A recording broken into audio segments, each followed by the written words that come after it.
Та де ж ти моя?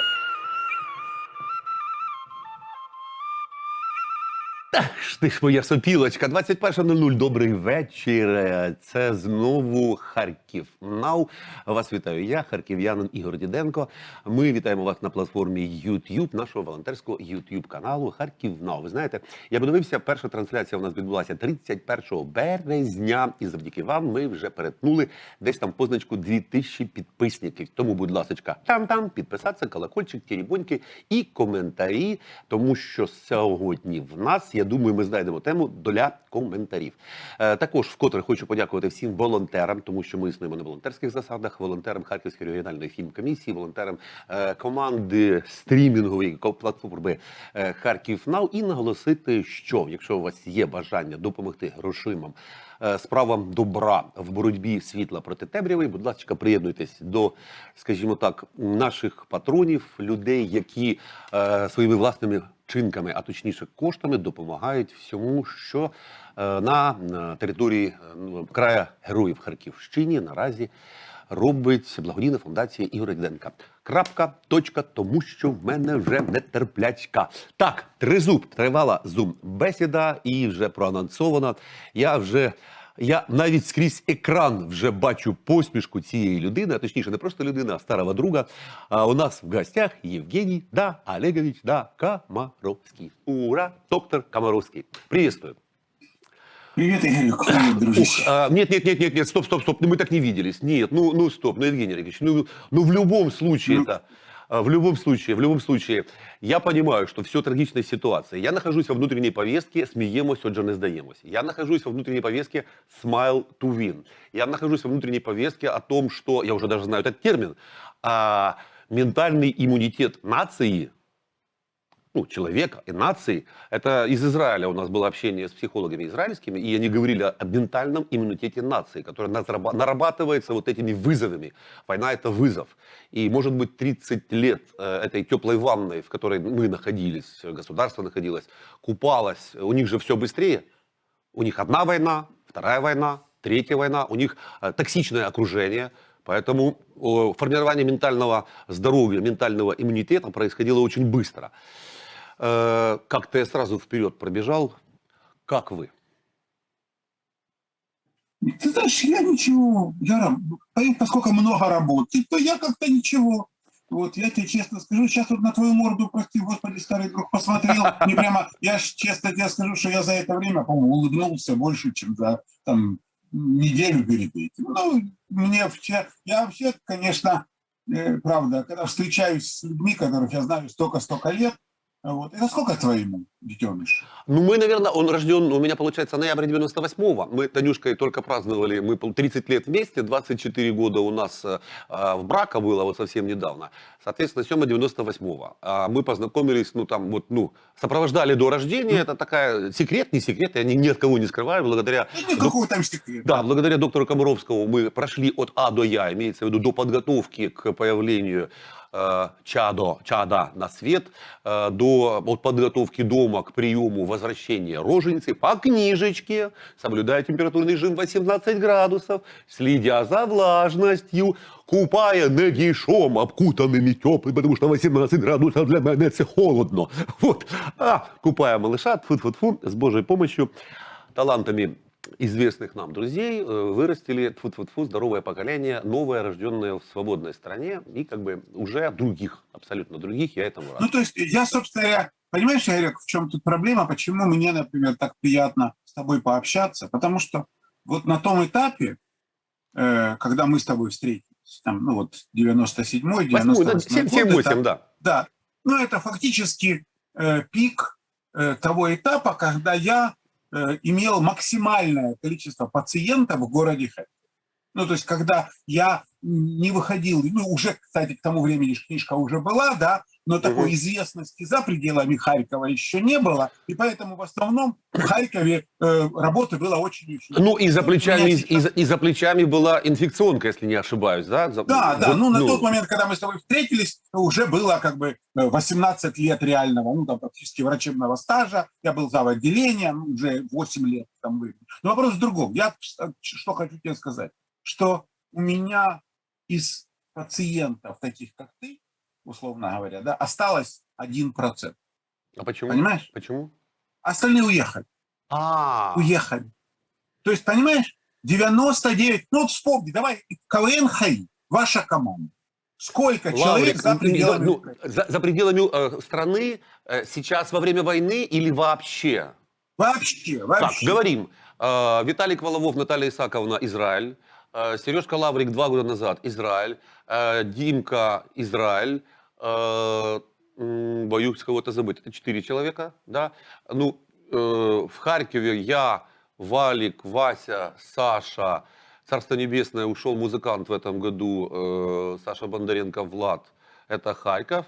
И Киев, Андрей Забияка, Чевурин, Аркадий и Друзьяка. У нас получается Киев, ну я не всех, может, вспомнил, Киев, Киев, Харьков и вовне. Но Ну, помнишь ты эту понимаешь, фразу? у меня почему-то, даже вот тут, видишь, вот ты взял свой коллектив, Да. допустим, да? Я исхожу из моих пациентов, вот тех, кого я лечил, да? Вот удивительно, почему, но так получается, что ну, 90% людей, которых я лечил, Мгм. они оказались за пределами Украины. Понимаешь? Сейчас, Я... извини, это уже имеется в виду вот в острой фазе войны с Россией? Нет, нет, Просто? нет, нет, Игорь, они просто уехали. Тогда, сейчас они и продолжают уезжать, уезжать, уезжать. Ну ты-то не Понимаешь? уехал. Ну, уехали... Дядь Жень, ты-то не уехал. Ты-то не уехал из Харькова, будучи Так я же из-за ликвиден. тебя не уехал. Я же из-за тебя не... Ну, спасибо, родной. Я сейчас тебе объясню. Я много раз отвечал на этот вопрос. Потому что очень много раз такие, как ты, задавали мне вопрос. Дядя Жень, вы никуда не уезжаете? И ты мне этот вопрос задавал.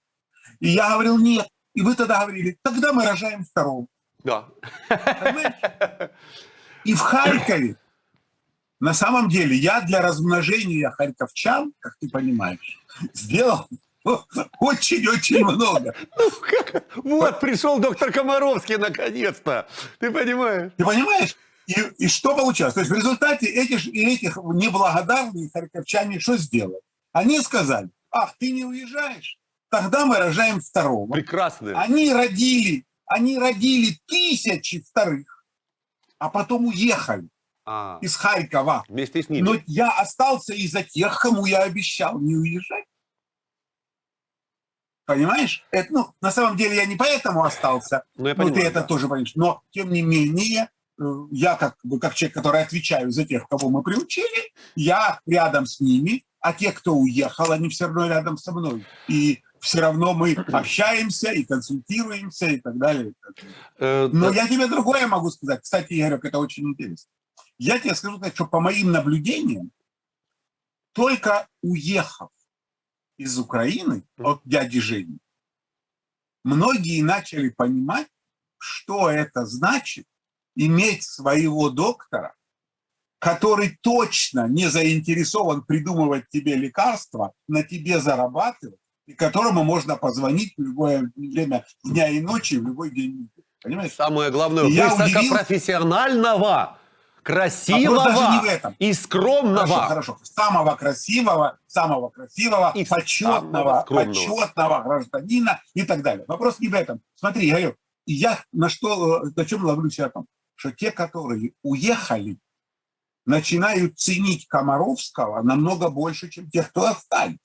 По крайней мере, я тебе могу сказать, что на день рождения и на Новый год, и на что-нибудь еще, те, которые уехали, звонят и поздравляют в 10 раз чаще, чем те, кто остались. Потому что только потеряв дядю Женю, вы начинаете понимать, что такое иметь дядю Женю под рукой. Угу. Дядь Жень, слушай, давай все-таки, ну, ты известен все-таки как доктор, поэтому несколько вопросов, которые будут через, сквозь призму, назовем так, может быть, медицинской терминологии, сквозь призму неких методик оценки ситуации, я хочу все-таки, чтобы мы пришли к оценке текущих событий.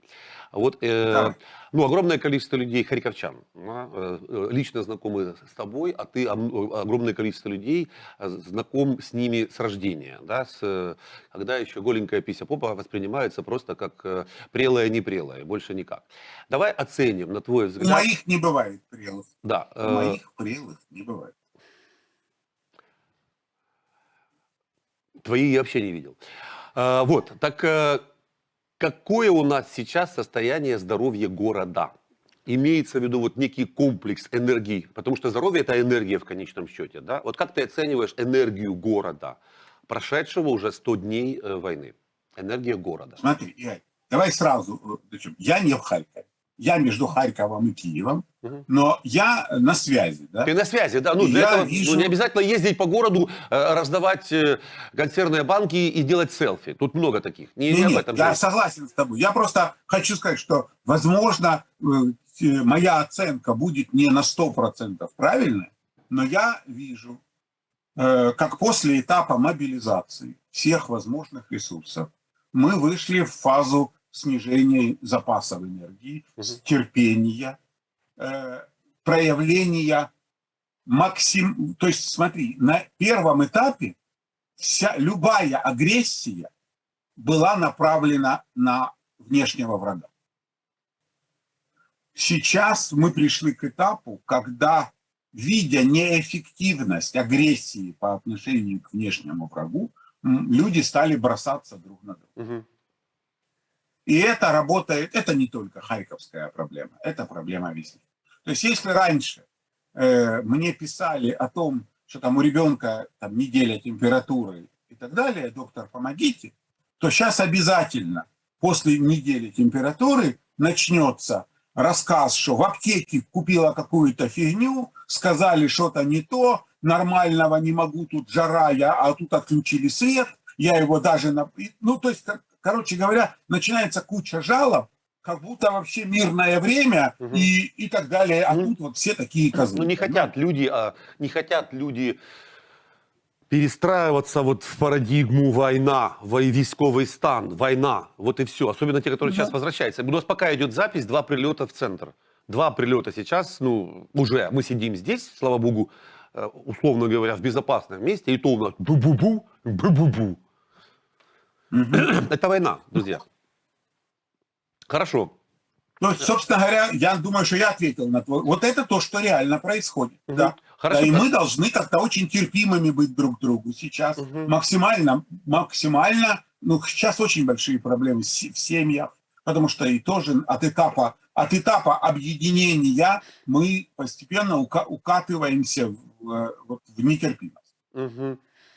Это как? Это обязательные природные процессы, то есть это некая этапность, или от чего это зависит? Да, абсолютно. Точно так же, знаешь, как говорят, вот там есть такие уверенности или слухи о том, что, например, там люди на войне не болеют.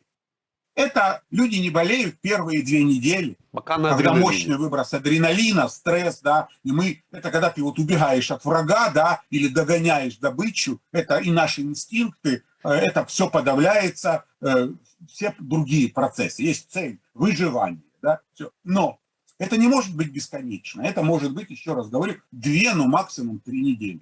Но эти 3 недели настолько истощают силы физические, эмоциональные, и наши запасы гормонов, энергии, всего остального, что после этого идет спад. И этот спад, Да. к сожалению, у детей проявляется в виде реальных болячек. Мгм. Простудных заболеваний. Физического всяких тела. ОРВИ. Физического тела. Болезни. Да, физически. Да. Когда дети просто реально, когда я говорил, что первые 3 недели у меня была мечта получить письмо с жалобой, или кто-то позвонил и сказал про сопли и какашки что-нибудь, понимаешь? Никого. Этого не было вообще. А потом звенит колокольчик. И пошла, я, кстати, скажу, что у меня даже не так было. Это очень интересно. Примерно через 3 недели начали все болеть. Но все равно не обращались. Потому что думали примерно так. Ну ладно, мы кашляем. Ну еще потерпим недельку. Это все закончится и пойдем уже к доктору. Да?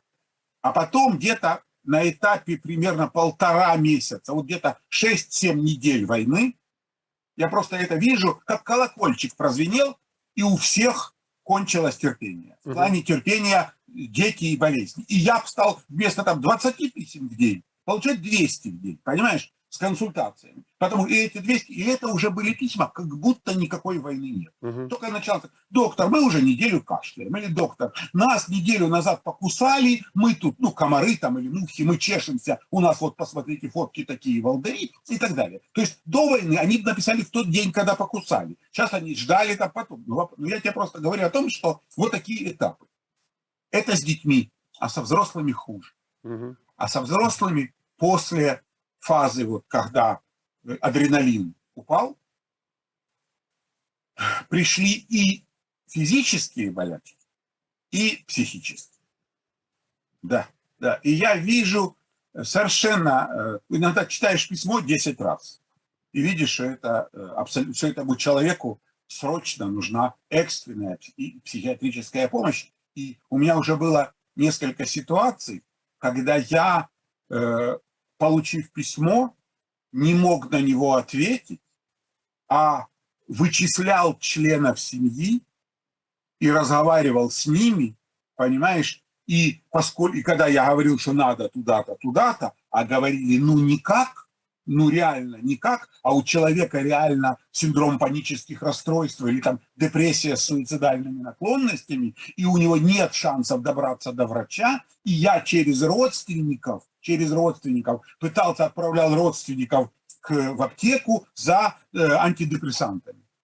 И таких у меня, ну, то ли 6, то ли 8, которых я точно знаю, что я очень много сделал, чтобы их не пустить под самоубийство. Вот. Но, тем не менее, я получаю уже письма и о последствиях, и о том, что... И я тебе хочу сказать, что этих жертв войны нам еще предстоит переварить. Ну, слава Богу, я правда думал о том, слава Богу, что в нашей стране можно любое лекарство купить без рецепта. Понимаешь, что антидепрессанты, которые теоретически там по рецептам и так далее, тем не менее можно прийти, а если еще сказать аптекарю, показать письмо Комаровского, а вот мне Комаровский сказал, понимаешь, то тогда продадут без рецепта. Понимаешь? Так, хорошо. Ну, я для себя вот в какой-то, давая ответ на вопрос, я отмечаю, что у меня какие-то триггерные состояния. То я вот на полном адреналине, да, и я понимаю, что вот сейчас по-другому нельзя, только на адреналине, потому что это как-то моментально у меня коллектив людей, находящихся вместе, там вырос до 12 человек, мы живем, все на меня смотрят, дети, собаки, женщины, все считывают модель поведения, я, должен. Мы же все-таки ХАИ, да, поэтому я проведу такое, это вот самолет, режим взлета, форсаж. Это двигатель, работает нас там 110-120% условно, да, но в этом режиме возможен только взлет. Это не крейсерская скорость. На таком режиме лететь нельзя. Ну, это просто разрыв двигателя. Дальше нужно простроить систему так, ты взлетел, и дальше крейсерская скорость, там 70-80% и все. Вот, наверное, что-то похожее. А вот как переключиться? Это вот, некий лайфхак. Как это сделать, это переключение? Как не сорвать себе крышку? Не докатиться до там состояний, в которых уже нужна только медикаментозная помощь или профессиональная помощь. На самоконтроль это возможно вообще или нет? Смотри, я тебе могу сказать так. Я для себя сделал важный вывод, что, оказывается, вот эта украинская поговорка «треба щось робити», она имеет огромное значение. Знаешь же, помнишь этот анекдот про двух кумовьев, которые опаздывают с двумя там авоськами, бегут по перрону, опаздывают на поезд, опаздывают, вот буквально, вот они несутся по перрону, и у них перед носом двери так, хоп, и поезд уезжает. И вот они ставят эти сумки, и один кум со всего размаху берет, и второго по морде. Он говорит, за що? Він каже, ну так треба щось робити, понимаешь? Вот, и на самом деле я понимаю, что самое главное, треба хоть щось робити. Самое страшное – это сидеть, без конца анализировать ситуации, пытаться думать, что будет завтра, строить из себя военно-политического эксперта, прогнозировать действия власти, там, что завтра скажет великий Пу, будем трижды прокляты и так далее. Не надо, не надо. Тем более мы уже знаем, тем верить нельзя, этим верить тоже нельзя, потому что они в интересах народа правду не скажут и так далее. Поэтому как бы все... идет война, а война это всегда пропаганда, контрпропаганда, ложь против лжи и некий сухой остаток. А какой будет сухой остаток? У каждого свой. Все. Молодчинка. Поэтому, что для нас важно понимать, что мы фактически должны относиться к миру на основании той информации, которая есть вокруг нас. Но в любом случае, тебе нечего сейчас делать.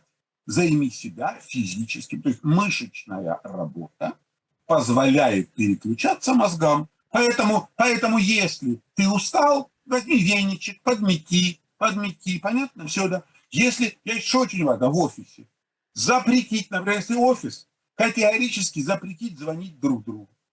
Хочешь что-то сказать, а он на другом этаже, только встань, сходи, поговори. Это, кстати, один из самых главных способов профилактики. Варикоза, геморроя, лишнего веса. Понятно, в офисах надо запретить внутреннюю связь, работу лифтов, понятно, да. Сотрудники общаться должны только вот встал, пошел, поговорил. Короче говоря, ищите себе физическую работу. Физическую работу. Супер. Это самый эффективный момент. Хорошо, теперь как доктор Комаровский имеется в виду к родителям, какие советы? Или это неизбежно, вот после этого адреналинового состояния неизбежны болезни? Или есть же в вашей практике те дети, которые прошли адреналиновое состояние и не заболели? И в чем разница? Их достаточное количество. Ну, в любом случае, дети-то болеют инфекционными болезнями. Инфекционными чаще всего, да? Вот, если мы элементарно проветриваем помещение, моем руки, соблюдаем правила пищевой безопасности, ну, понятно, что мы таким образом минимизируем количество болезней. Что тут удивительного? Это нормально, во многом зависит от родителей. Но психоэмоциональное состояние детей – это отдельный момент. И это во многом управляется родителями. Именно мамой и папой. Это очень важно. Потому что самочувствие ребенка определяется тем, как себя ведут мама и папа. Или те взрослые, которые находятся рядом. Супер. Хорошо.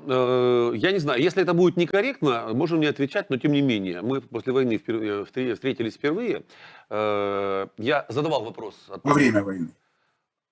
Во время войны. Мы во время войны. Да, во время войны. Да, ну, тут, да. Я имею в виду, во время активной фазы войны видимся впервые, я имею в виду. Вот, да, уже...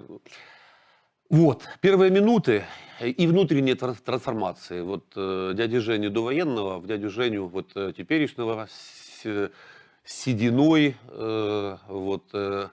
с огоньком во взгляде, с озорством, но которое уже пробивается сквозь нечто новое, что уже там тяготит. Вот давай, сначала первые минуты. Ну, проснулись с женой 4:30 от канонады, наверное, как весь Харьков. Не поверил, полез в Телеграм, как опять-таки, наверное, весь Харьков. Да, убедился, что началась война. Ощущение нереальности, невозможности происходящего, какие-то детские страхи. Ну, в общем, мы все детство боялись этого, что на нас нападут фашисты. Они таки напали, понимаешь? Ну, что мы этим могу сказать? Ну, собственно, принять... То есть я на самом деле тебе хочу сказать, что я много уже... Ты же понимаешь, что с начала войны я, по-моему, уже там, ну, наверное, интервью 80 дал, так это точно. И этот вопрос о том, что ты чувствуешь там, когда вот, его задавали многие. И для меня главное, это что я ждал войну, я ее ждал, я знал, что она будет. Но я был уверен, но масштабы наверняка не ждал никто. Ни ты, ни я. Понимаешь, мы все понимаем. Я возвращался с Лиги смеха просто, да. Я возвращался с Лиги смеха, со съемок Лиги смеха в поезде. Вот. Ну, собственно говоря, я тебе еще раз говорю, я уверен в том, что будет большой конфликт, большой, глобальный. Внутренне был убежден с момента оранжевой революции. Вот с 2004 года. Я был уверен в том, что рано или поздно это будет. Представить себе конфликт в виде танковых колонн и бомбардир и уничтоженной, стертой с лица земли Северной Салтовки, да, РСЗО, этого не мог, наверное, ни один человек в мире. Таких людей просто нет, понимаешь? Еще раз. Вот. Никто. Более того, я даже уверен в том, что с самого начала войны рашисты ничего подобного от себя не ожидали. Они были уверены, что Харьков выйдет с цветами, там, да, потому что они, в принципе, имели совершенно другую информацию о том, что их тут ждет. Да? Все. Но тем не менее, никто этого, и я этого не ждал. Войны ждал. Все делал для того, чтобы ее не было. Понимаешь? Все имея из-за этого кучу личных неприятностей. Понимаешь? Из-за моей позиции, именно по этому поводу. Потому что всю жизнь был уверен в том, что, живя по соседству с бешеной собакой, не надо ее дразнить. Это была моя концепция, за которую мне прилетало всю жизнь, понимаешь, и так далее. Вот. Но, тем не менее, вот принял я это очень быстро, очень, потому что понял, для меня психологический момент стал очевиден. Именно такой патологической ненависти, именно к русскоязычным городам. Потому что от них... То есть они были уверены, что эта баба даст, понимаешь?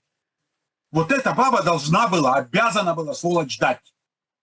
Ты шел, накупил презервативов, шел к ней с цветами, понимаешь? А она тебе этими цветами по морде. И поэтому я ей, суки, покажу. Вот так это выглядело. То есть если ты четко знал, что ни во Львове, ни в Хмельницком, ни в Ивано-Франковске тебе не дадут, понимаешь? Так ну их нахрен, понимаешь, условно. А эти суки, которые должны были дать, которые должны были встретить, которые мне же говорили, что они меня любят, понимаешь? И вот отсюда такая уже ненависть, понимаешь, ненависть Отелло реального, которая и расцвирепела, понимаешь, вот именно, то есть с моей стороны это чисто психологический момент, который для меня абсолютно понятен, понимаешь, вот и все. Мгм. Слушай, ну это же еще какая-то вот безнаказанность, уверенность в собственной безнаказанности и правоте вот той стороны, ну, как бы зомби-правоте, и которая как бы даже не приемлет инакомыслия какого-то. Но это другое. Это тема отдельного эфира, не знаю, успеем раскрыть, нет. Не хочу о ней говорить. Какие вот внутренние решения, ну такие вот реперные точки там принимать? Я остаюсь или уезжаю? Как я себя нахожу в новой реальности, в этой войне уже принятой? Что я делаю? Опять же, ну, что-нибудь. Были какие-то вот такие моменты, которыми можно поделиться публично? Ну, первое. Я уехал через Харькова через 2 суток. Так? Прежде всего потому, ну, один из моментов был просто тот, что я в Фейсбуке, в Телеграме, в WhatsApp, и в Телеграме нет, там другая ситуация, ну, короче, в мессенджерах, в Вайбере, все, в почту, получил кучу писем, ну, около 20, с, с конкретными «Привет, доктор, готовься, идем тебя персонально диагностировать, мы знаем, где ты живешь», и так далее, и так далее. После этого идет как бы указание моего домашнего адреса, и все такое, понимаешь? Вот. И это было, то есть, с точки зрения личной безопасности, как бы, Абсолютно это верное было решение, да. актуально. Потом был вопрос следующий, что делать. И выяснилось, что я просто на второй день записал видео, что у нас происходит. И реакция была совершенно космическая. Честно, видео, честно, обращенное за поребрик, вот, да? ну, конечно. Ну, а что, ну, с нашим-то все было понятно. Понимаешь, какая ситуация? Моя аудитория российская, ну, в одном инстаграме россиян 6 миллионов. 6 миллионов в инстаграме, понимаешь? То есть, когда ты говоришь, там, у нас 2000 человек на канале, понимаешь? То есть, я тебе говорю еще раз, у меня каждый день 10 тысяч подписывается, 5 тысяч отписывается, то есть, движняк это в день. Это многие годы. Но вопросов. И вот эти 6 миллионов человек, они четко знают, что Комаровский ни за какие деньги не говорит неправду. Они знали, что если я даю какую-то рекламу, то делаю это редко. И я говорю только те лекарства или те вещи, которыми пользуюсь сам. И они к этому привыкли, что Комаровский ни за какие деньги не пропадет, не продаст свою репутацию. То есть у россиян было очень мало людей, которых они бы могли не привязать к деньгам, к политике, к чему-то. Одним из них был я. И вдруг я, человек, которого они однозначно воспринимали как своего, как честного, как порядочного. Вдруг я им говорю, что, ребята, это война, вы убиваете мирных людей, вы обстреливаете спальные районы, что вы творите и так далее. Что дети, которые воспитаны по моим книжкам, сейчас на моих детей смотрят в прицел. Понимаете? И для них это была... Ну, то есть никак нельзя было это объяснить. Понимаешь? С точки зрения никакой логики. Как вдруг Комаровский, что его запугали, он продался. Они стали для себя... И я тут же стал объектом номер 1 для всех ботаферм, по-моему, России. Всех. То есть все боты. То есть у меня даже на сегодня При том, что, казалось бы, в России исключен Инстаграм, и у меня отключены комментарии в Инстаграме, я продолжаю получать в личку в Инстаграме до 4000 писем с проклятиями ежедневно.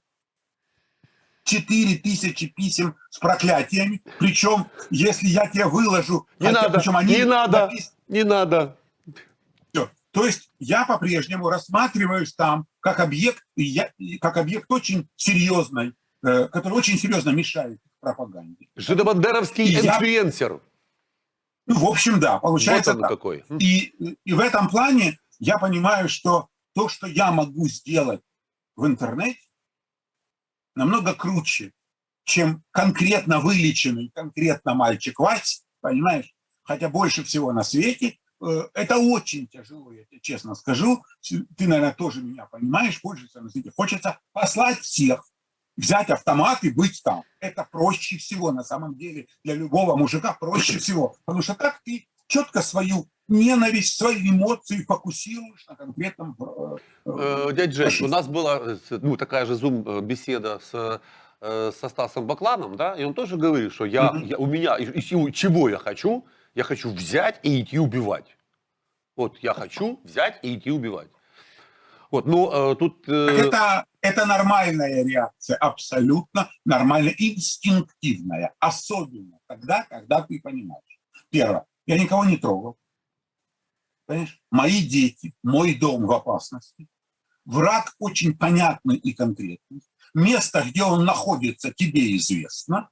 И твои инстинкты заставляют тебя идти защищать свой дом, своих соплеменников, своих детей. Это нормально, это естественно, вне зависимости от уровня интеллекта. Ибо это возмездие. Вот, это возмездие за наказание, потому что это за преступление, потому что то, что творится, это не война.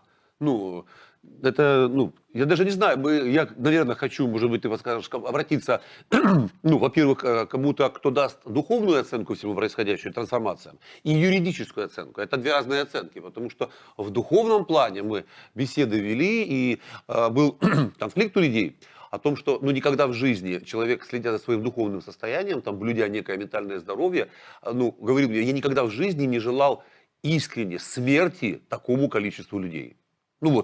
Так, Игорь, у меня же была... Вот смотри, я, например, даже записывал об этом видео, в интервью рассказывал. Я очень много раз говорил, я не приемлю лозунг «Слава нации, смерть врагам». Для меня это было до 24 числа. Для меня это было... Вот я говорил, в 21 веке люди не убивают врагов. Особенно тогда, когда врагами сплошь и рядом считают того, кто в другой партии, или того, кто не за ту футбольную команду болеет. У нас же это тоже враги, понимаешь? И так далее. Или кто увел у тебя женщину, он враг. Понимаешь? Когда нету четкой системы, кто враг, да. Да, вот еще. Но 24 числа я стал самым главным жидобандеровцем. Для меня слава нации, смерть врагам совершенно рабочий лозунг. Но я настаиваю на том, что это лозунг военного времени. Да. Угу. Как кончится война, надо другие.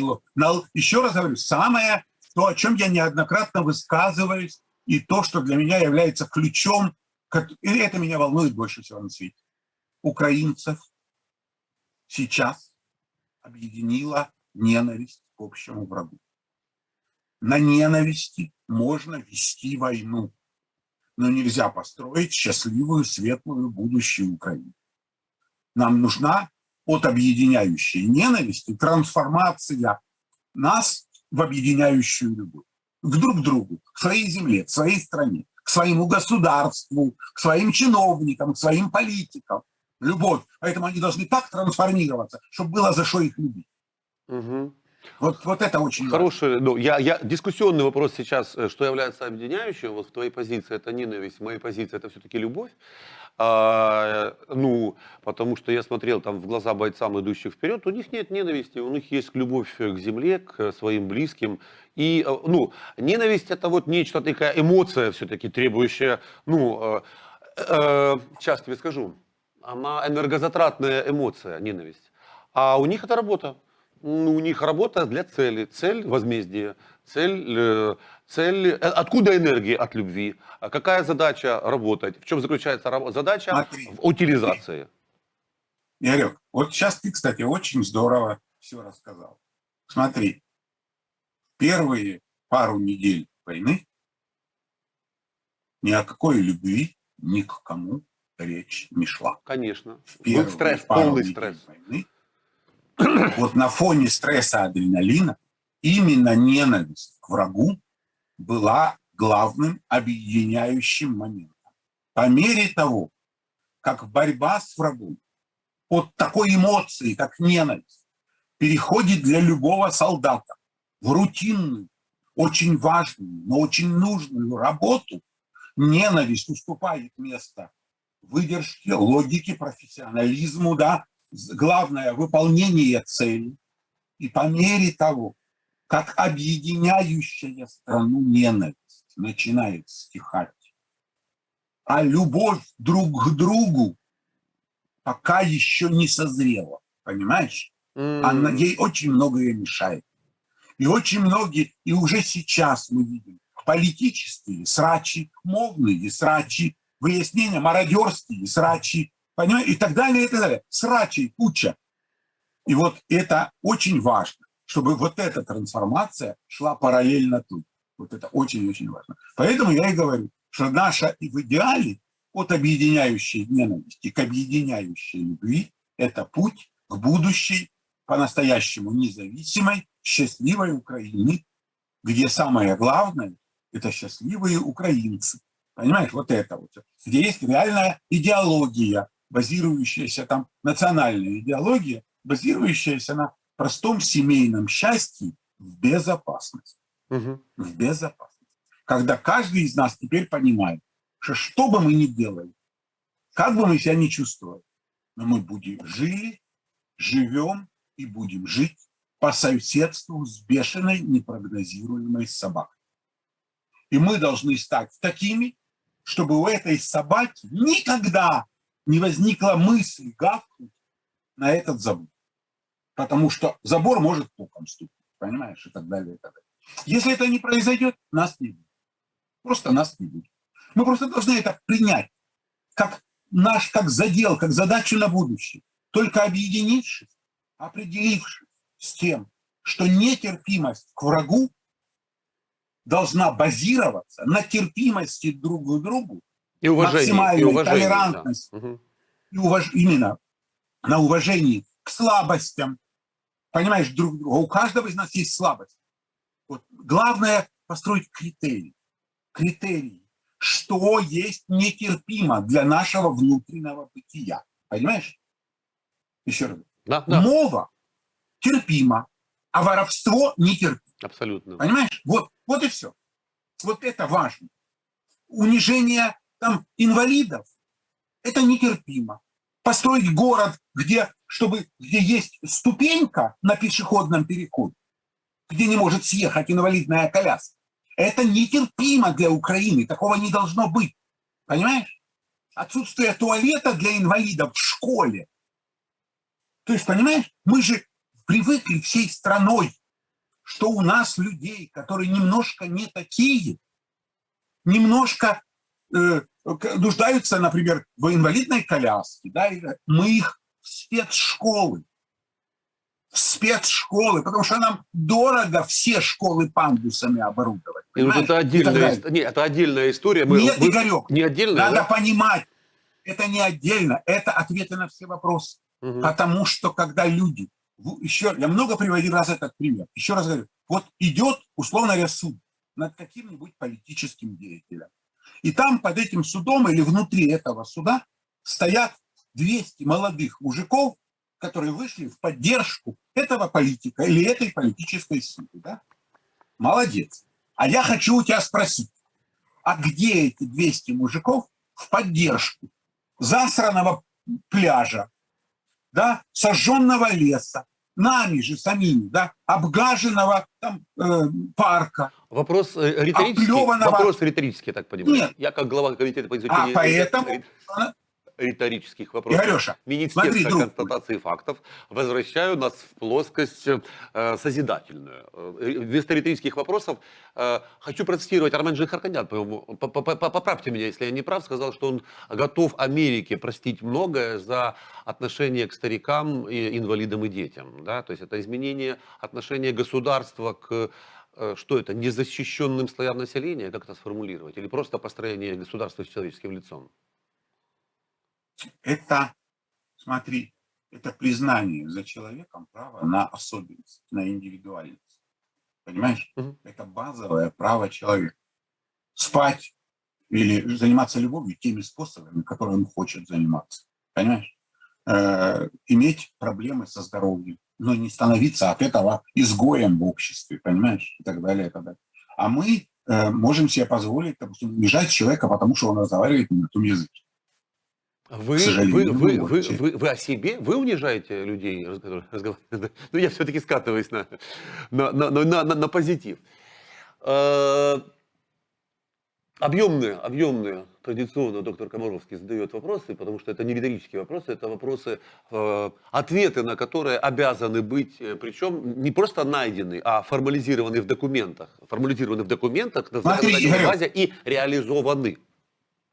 Но смотри, например, вот даже когда ты сказал вот это, когда ты понимаешь, что если люди выходят на митинг за деньги, то это, с моей точки зрения, это криминал. Да? Это надо просто криминализировать. Конечно.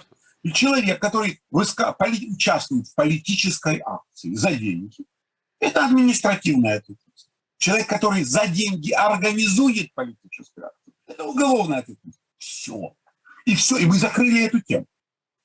И над этим... Поэтому, наверное, если общество может сформулировать какую-то проблему, которая всех волнует, ну, проблема проплаченных митингов, да, то какие-то умные люди в обществе должны собраться и эту проблему раз и навсегда решить. И быстро Если мы знаем, проголосовать что в врач- ДИЭ. Ну, За, опять- за опять- легализацию оружия, например. Вільні люди носят зброю. Я проголосовал. Хорошо. Есть много тонкостей, понимаешь? Вот. И это должна быть общественная дискуссия. Мгм. Смотри, когда задается вот такой вопрос, то есть точно так же, как когда задается вопрос, там, вы хотите в НАТО или не хотите? А зачем? Вы хотите в Евросоюз А или не зачем? хотите? А зачем? То вопрос, вот ты задаешь вопрос, зачем? Да? А я говорю, вопрос, оружие, зачем? Ты же понимаешь, каждому такому серьезному вопросу должна предшествовать дискуссия. Конечно. Когда будет студия, когда будет нормальная одна точка зрения, вторая, люди будут слушать аргументы, видеть статистику, а после того, как мы проведем 10 раундов общественной дискуссии на всех каналах, только после этого мы проведем опрос. Мгм. Более того, можно провести этот опрос, ничего не значащий, а потом провести общественную дискуссию и повторить этот опрос. Мгм. И сравнить.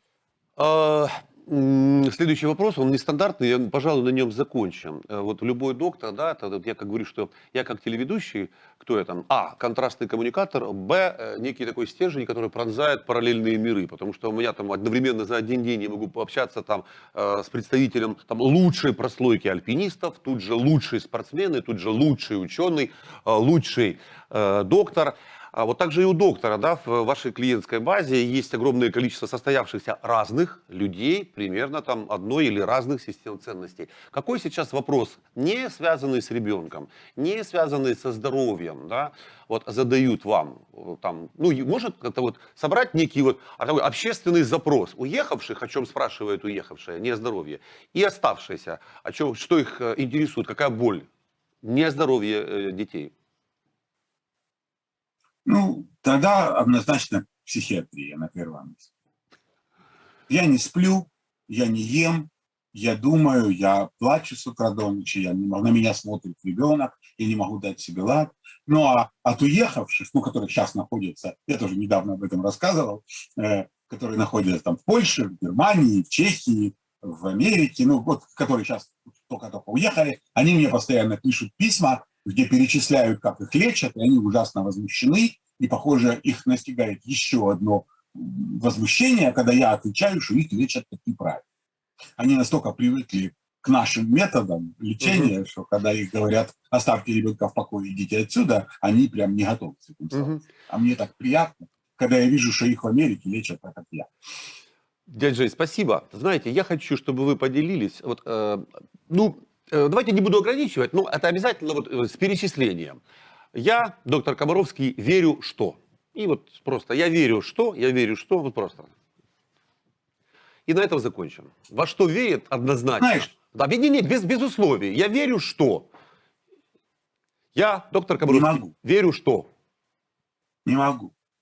Я тебя ужасно расстрою. Понимаешь, вот если бы мы с тобой предварительно обсуждали тему... Ты же сам сказал, о не чем мы надо. будем Ты сказал, говорить. у нас формат Да, нашего. да. Так вот, если бы я тебе сказал, не задавай мне этот вопрос, я всех расстрою. Угу. Ты знаешь, я насмотрелся на столько всего в этом мире. Я видел такое количество горе, бед, страданий.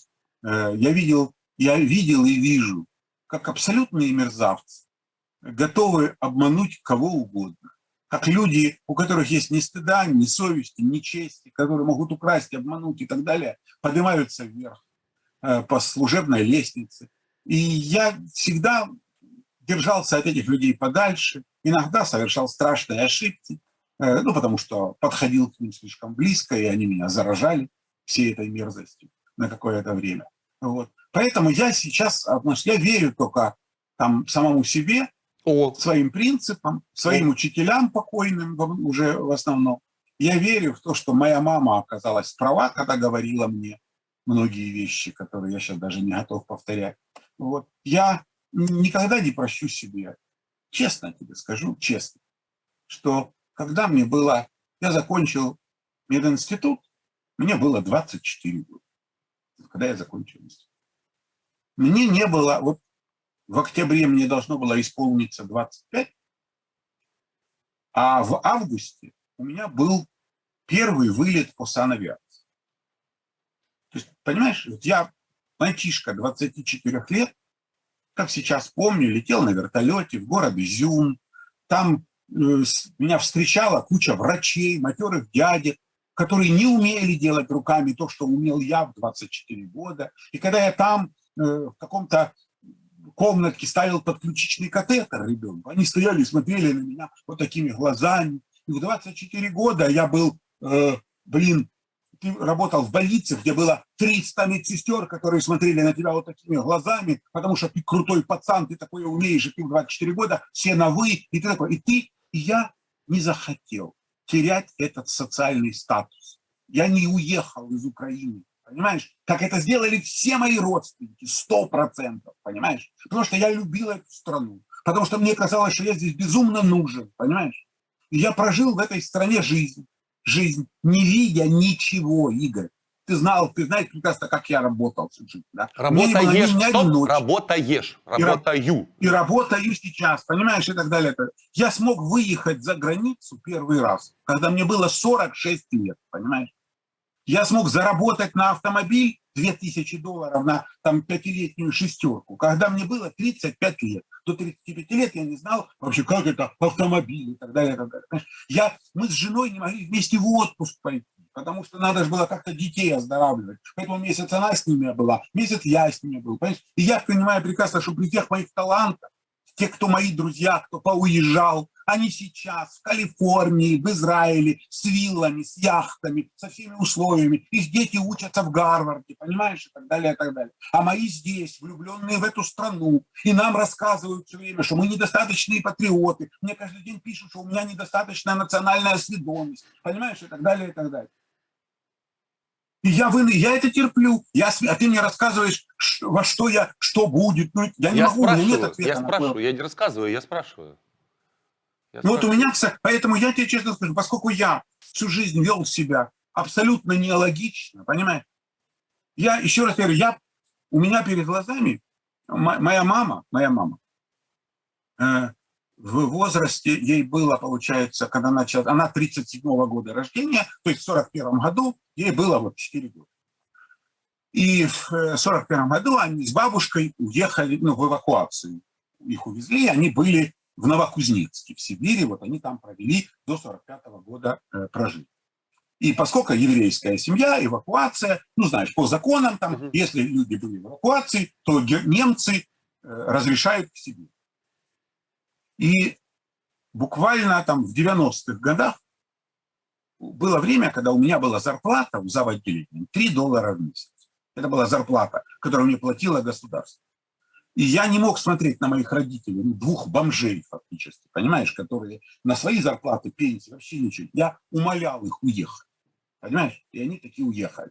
И я счастлив, что они хотя бы последние годы своей жизни пожили нормальной жизнью. Когда мне мама, они жили в Сааблюкене, это в Германии, граница Германии с Францией. Мгм. И когда мне мама, и мы с матерью каждый день по скайпу беседовали, она мне говорила, я ездила во Францию за сметаной.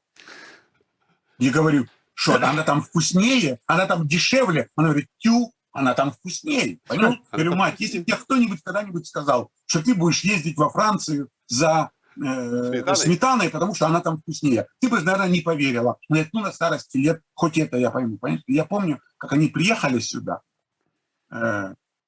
оттуда. И я встретил, вот они сошлись на автобусе, они ехали оттуда. Я их встретил, посмотрел на папу свою и понял, что ему жить осталось там буквально пару месяцев. Ну, у врача набитый глаз, у него был вид онкологического больного. Они приехали на майские и собирались весь май быть с нами. Я его отвез к нашему другу общему, ты его знаешь, что у него был на УЗИ. Он нашел кучу метастазов, потом сделали снимок, естественно, рак легкого. И я до сих пор, как я говорю маме своей, мама, увози его скорее, увози его назад. Я же буду стоять тут на коленях, выпрашивать наркотики, чтобы его обезболить, понимаешь? И она там что-то придумала, кого-то там все, увезла его назад в Германию, это было вот в мае, понимаешь? И он умер в конце июня, понимаешь? То есть буквально все. И то есть я родного отца, понимаешь, должен был срочно убрать из Украины, потому что здесь бы он прошел через все те муки, которые проходит онкологический больной. Но я помню, как приехала моя мама. Это было уже там лет через, наверное, 5 после папы. У нее тоже была онкология. И попросила меня отвезти, это у нас называется наше любимое место. Это место, где Ворскла впадает в Днепр, Мгм. Полтавской области. Там есть такая, называется, Змеиная гора.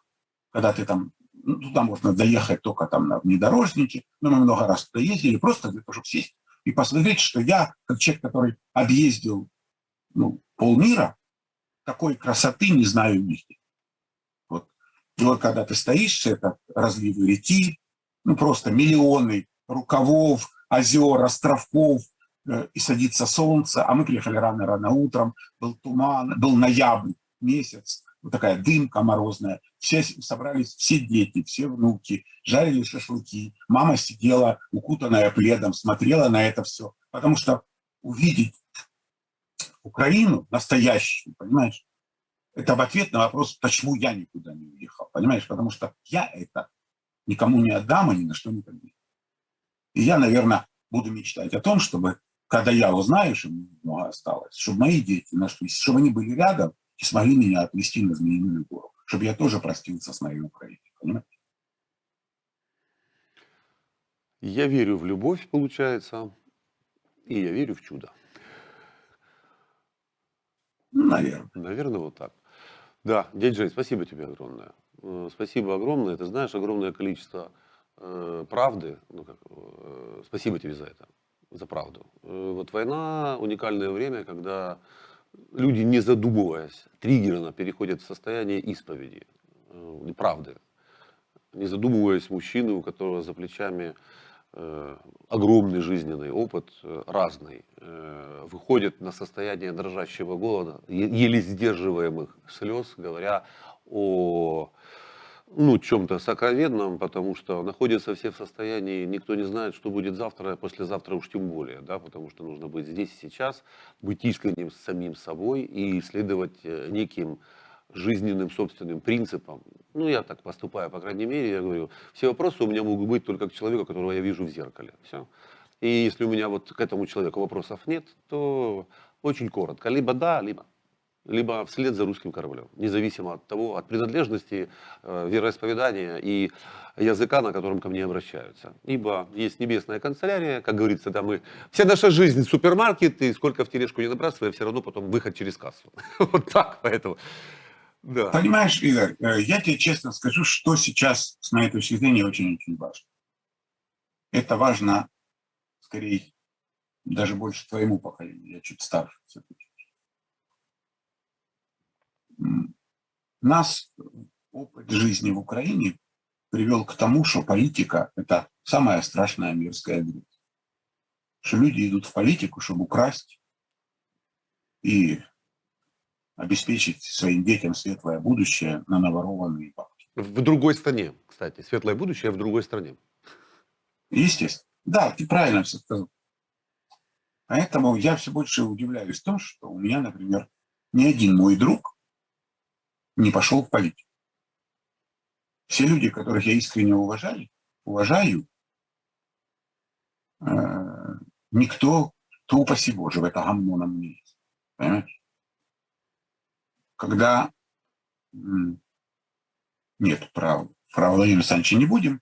Вот, но это было для меня удивительно, когда он захотел. Я, честно, решился. Это было просто для меня, какое неожиданность самая большая. Я к чему я все это делал? Что надо после войны что-то решать. Надо, в конце концов, для себя понять, что если мы и дальше будем воспринимать это как говно, то нами будут руководить опарыши. Угу. Как красиво сказано!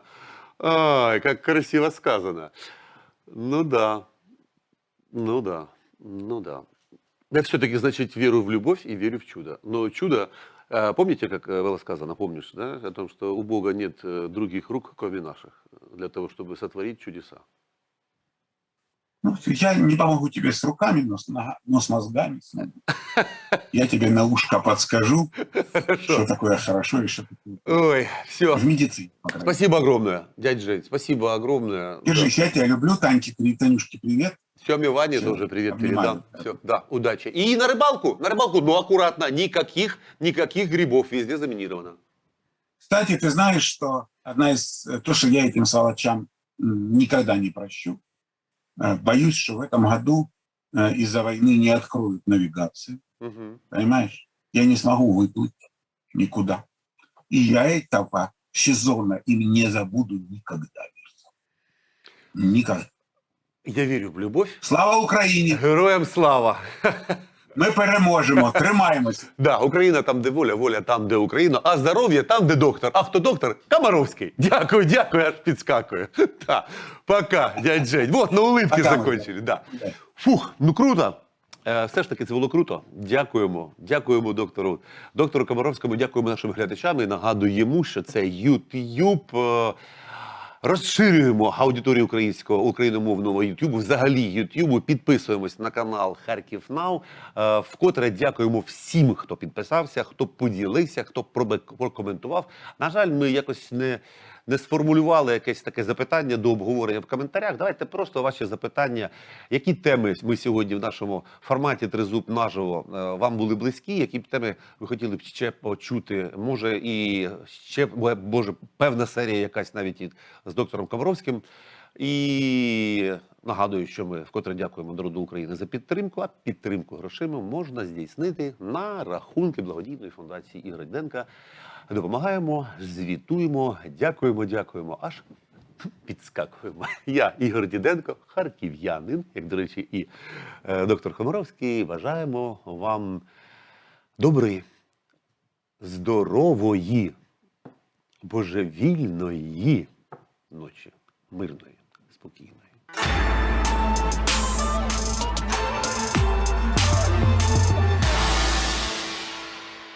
У нас такого еще не было, друзья, потому что, стоп, по скриптум что-то хочет сказать доктор Комаровский. Дядь Жень.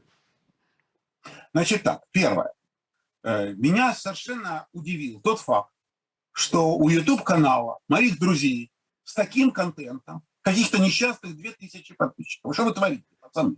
Значит, поскольку это видео я обязательно размещу у себя на YouTube-канале, то я говорю всем, кто меня смотрит сейчас, Вы что творите, ребята? Давайте поддержим наших харьковчан. Все харьковчане просто обязаны подписаться, потому что это какое-то позорище. А эти ведущие, типа Диденки и так далее, это, строят из себя профессионалом и даже не могут сказать: вот смотрите, какие у нас крутые гости, подписывайтесь на наш канал, ставьте лайк, давайте колокольчик, распространяйте наше видео. Что вы за лошары?